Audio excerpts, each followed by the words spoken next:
जादुई द्वीप का रहस्य। एक गांव था जो समुद्र के किनारे आबाद था। इस गांव में रहने वाला एक नौजवान लड़का अली था। अली को बचपन से कहानियां और मजा पसंद थे। वह अक्सर बुजुर्गों की बातें सुनता रहता था कि दूर दरा समुद्र में एक रहस्यमय द्वीप है जिसके अंदर खजाने दफन हैं और रात में हवा पर पक्षियों की तरह चलने वाले दैत्य होते हैं। इन कहानियों ने अली के दिल में एक शौक भड़काया। उसने फैसला किया कि वह इस जादुई द्वीप एक की सच्चाई जानने के लिए खुद सफर पर जाएगा। अगली सुबह अली अपने दोस्त यासर के साथ तैयारी करने निकला। यासर भी अली की तरह जुर्रतमंद और महमजो था। दोनों ने कश्ती के लिए चादरें, पानी की बोतलें और चंद रोज का राशन तैयार किया। यासिर ने अली से कहा, अली भाई, यह सफर खतरनाक हो सकता है, लेकिन मैं तुम्हारे साथ हूं। अली ने मुस्कुराते हुए जवाब दिया, हमें मिलकर यह मियाम पूरी करनी है। समुद्र के किनारे पहुंचकर दोनों ने अपनी छोटी सी नाव तैयार की। सूरज की किरणें समुद्र पर पड़ रही थीं और पानी की बूंदें नीली रोशनी में चमक रही थीं। वे चल पड़े। हवा की सरसराहट और पक्षियों के गीतों के बीच कुछ ही देर बाद समुद्री हवाएं बदल हो गईं। आसमान पर घने काले बादल छा गए और लहरों ने जोर से शोर मचाया। अचानक एक तूफान बरपा हो गया। कश्ती अटकती और बुलंद लहरों में झूलने लगी, जबकि बादलों में काली चमकियां उठी रहीं। लेकिन जैसे ही अली उसने अपने दिल में हिम्मत पैदा की, हवाएं ठंडी हो गईं और समुद्र फिर शांत हो गया। सूरज निकल आया और अली ने देखा कि सामने एक द्वीप है जिसका किनारा सुनहरी रेत से ढका हुआ था। द्वीप के किनारे एक पुराना पेड़ का डा था जिसकी टहनियों के बीच एक लकड़ी का तखत्ता लगा हुआ था। तखत्ते पर किसी प्राचीन निशान का नक्श था। अली और यासर ने हैरत से एक दूसरे की तरफ देखा। तुमने देखा? यह निशान कुछ मायने रखता है शायद, यासर ने शंकालू लहजे में पूछा। अली ने मुस्कुराते हुए जवाब दिया, हां, शायद पुराने लोग यहां कोई संदेश छोड़ गए हों, लेकिन हमें पहले द्वीप पर कदम रखना चाहिए। वे दोनों नाव से उतरे और नरम सुनहरी रेत पर अपने नक्श कदम मैं देखकर हैरान हुआ। रेत में उनके कदमों के निशान लंबे और साफ नजर आ रहे थे, गोया द्वीप उनका खैरम कदम कर रहा हो। पेड़ों की घनी छांव और सरसब्ज पत्ते ने उनका इस्तकबाल किया। हर तरफ घनी हरियाली, खुशबूदार फूलों और सरसराहट वाली हवा का राज था। किसी टहनी पर एक रंगीन तितली आराम कर रही थी, जो उनके इर्द गिर्द उड़ती रही।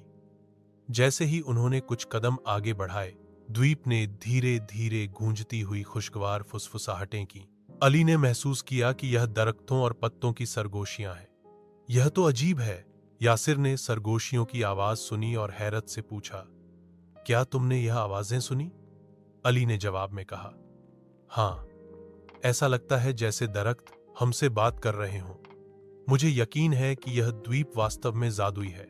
आगे बढ़ते हुए उन्हें एक खूबसूरत झील नजर आई, जिसका पानी इतना साफ था कि नीचे रेत साफ दिखाई दे रही थी। झील के बीचों बीच वहां एक द्वीप था जिस पर एक चमकती हुई रोशनी दिखाई दे रही थी। दोनों दोस्तों ने एक लकड़ी का पुल बनाकर उस छोटे द्वीप तक पहुंच गए। रोशनी का स्रोत एक सुंदर सुनहरी संदूक था जिस पर जटिल नक्काशी की गई थी।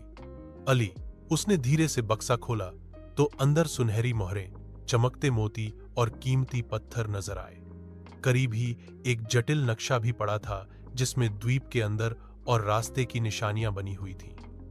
यासिर ने नक्शे को देखा और मुस्कुराते हुए बोला, शायद इसका मतलब है कि खाना यहां खत्म नहीं होता, हमें मजीद तलाश करना है। अली ने भी मुस्कुराकर कहा, यकीनन, शायद खजाना तो यहां से शुरू होता है। अभी हमारी मुहिम बाई है। नशे के मुता रास्ता बनाते हुए वह फिर साहिल की तरफ चल पड़े। रास्ते में उन्हें एक बुलंद दरख्त की छांव में एक बूढ़ा बुजुर्ग मिला, जिसने दांतों में मूछें लिए मुस्कुरा कर उन्हें देखा।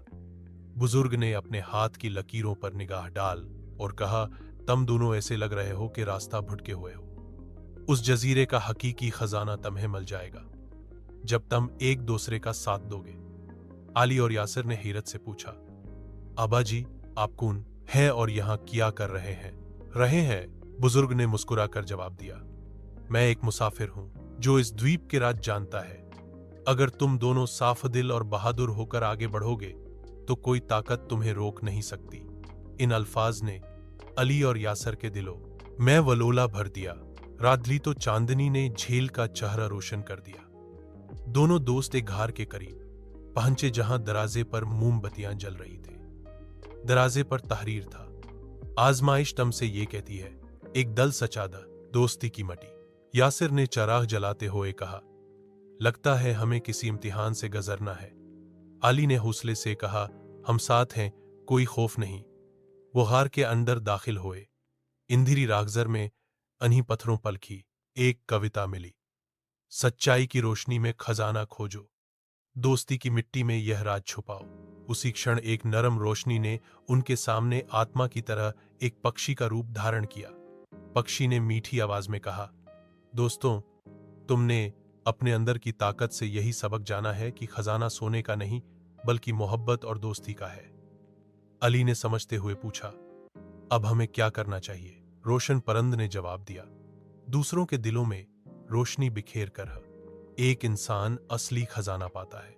अचानक चमकती रोशनी उनके इर्द गिर्द फूलों के मोतियों में बदल गई और यासिर ने देखा कि उसके हाथ में एक हरे पत्थर से जड़ा हुआ दिल का पेंडेंट है। अली ने भी मशाहिदा किया कि उस पर खुदा हुआ है सच्ची दोस्ती। दोस्तों ने एक दूसरे की ओर देखा और मुस्कुराकर कहा, हमें सबसे कीमती चीज मिल गई है। अगली सुबह जब सूरज की रोशनी ने सब कुछ जगमगा दिया, अली और यासर ने नाव की ओर वापस कदम बढ़ाया। उन्हों मैं हो, मैंने खजाने में से कुछ मोहरे अपने गांव के बच्चों के लिए रखे और बाकी सामान द्वीप के पक्षियों और जानवरों में बांट दिया। द्वीप के बुजुर्ग ने एक आखिरी बार उन्हें देखकर मुस्कुरा दिया, जैसे कि कहते हो, सच्चा खजाना तुम में हो, दोनों ने पा लिया है। गांव पहुंचकर अली ने इस साहसिक कहानी सबको सुनाई। उसने सबको यह सबक दिया कि सच्ची दोस्ती, मोहब्बत और बहादुरी बेहतरीन खजाना है।